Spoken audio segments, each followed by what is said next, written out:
Hello,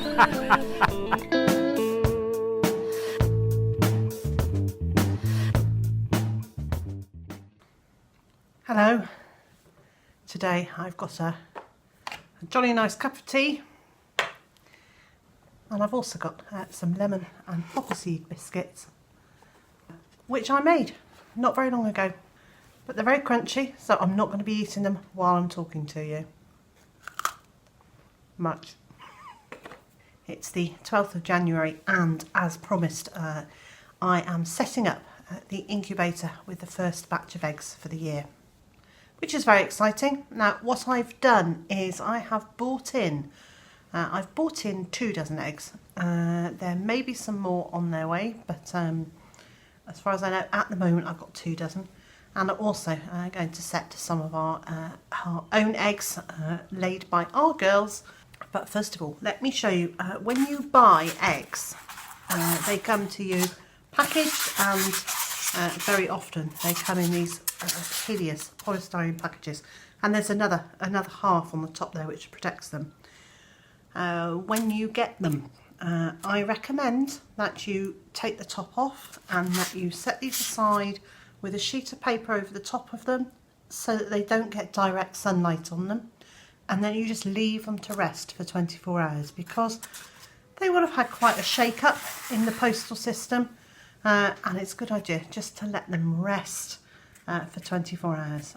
And then you want to set them into a tray for your incubator, and I'll show you how I do that for my incubator. So this incubator is a Brinsea Octagon 20 with auto turning cradle, and it comes with a tray in it like this, and then lots of these little metal bits, which are not only dividers of this space, but they help hold the eggs into place and stop them rocking around too much as they're being turned in the incubator. And you place the eggs in pointy end down, rounded end up, and you just put them in, and then you need to adjust the divider so it sits gently against the egg without squashing it. And then you place your eggs in. The nice thing about the dividers is you can put them into any number of slots along here, depending on the size of the eggs.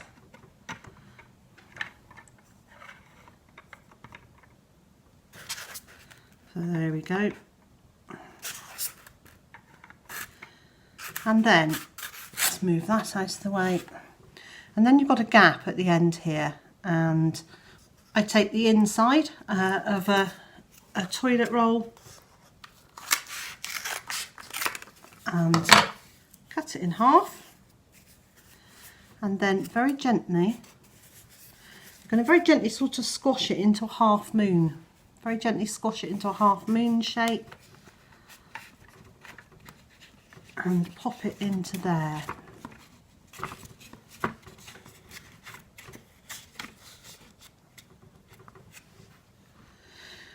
Now, if you haven't got very much space at all at the end, you can turn this round so that it actually cradles the egg.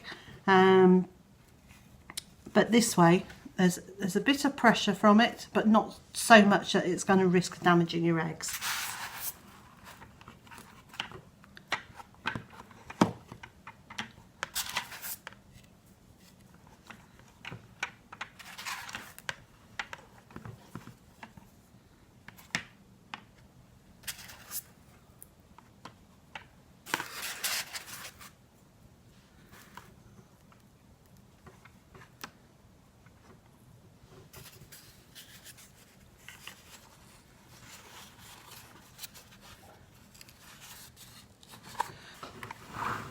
And you can see at this end, because these eggs are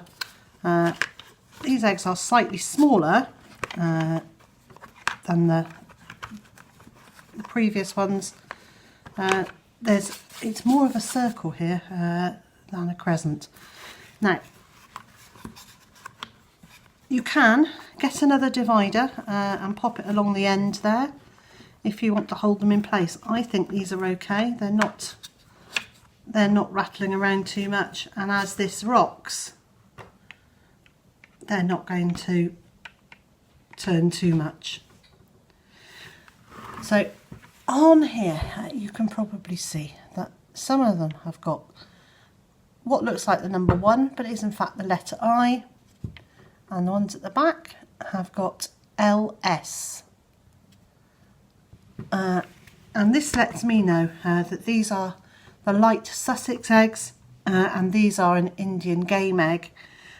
Now that's useful for me because it enables me to keep a tally of how many were fertile and also how many of each hatched, because at the end of the process I will see whether there are any eggs left unhatched with that particular letter on it, and it just helps me know how many of each we've got. Here's the base of the Brinsea Octagon, and it's called an octagon because when you look at the end of it, it is absolutely an octagon. And this is the electronic turner, and in the turner there's a little paddle here and a little circular tube there, and you need to make sure that you slot the paddle into that end there perfectly. There we go. And then what the turner does, as you can see, it's facing forwards a little bit now, and it quietly turns it bit by bit, not too far, but just far enough. So the next thing to do is to sort out the humidity levels. There are 2 recesses in this base, and I fill one of them, just one, about 2/3 full. Now you don't want it much fuller than that. You don't want it much fuller than 2/3, because otherwise, as it tipped, it'll spill. And then you want to set your tray of eggs into the base, like that. And the final part of this puzzle is to put the lid on, and that just fits snugly over the top like that. On the top of this there is a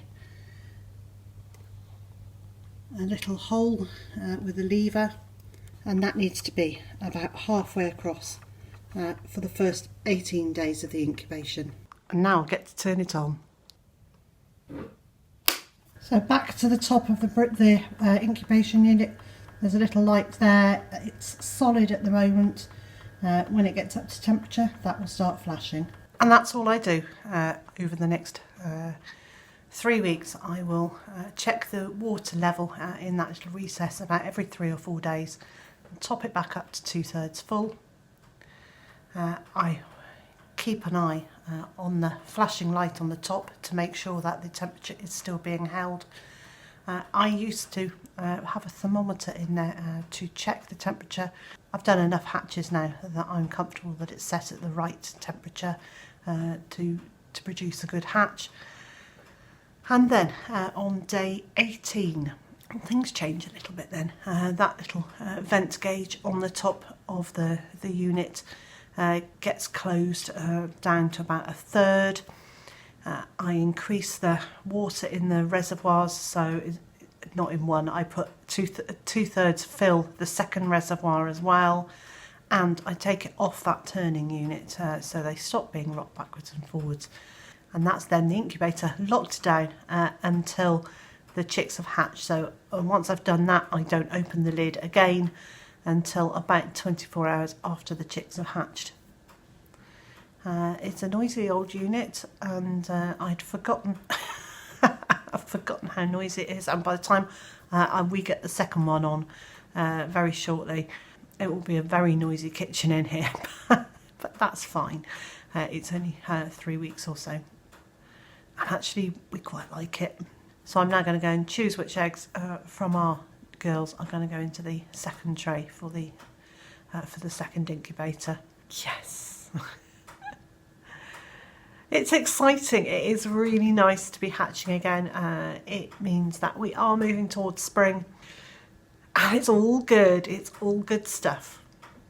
If you're enjoying my videos, please like, comment and share on social media, and of course if you haven't done so already, please hit that subscribe button, and if you hit the little bell next to it, you should then also get notifications each time I send up a new video.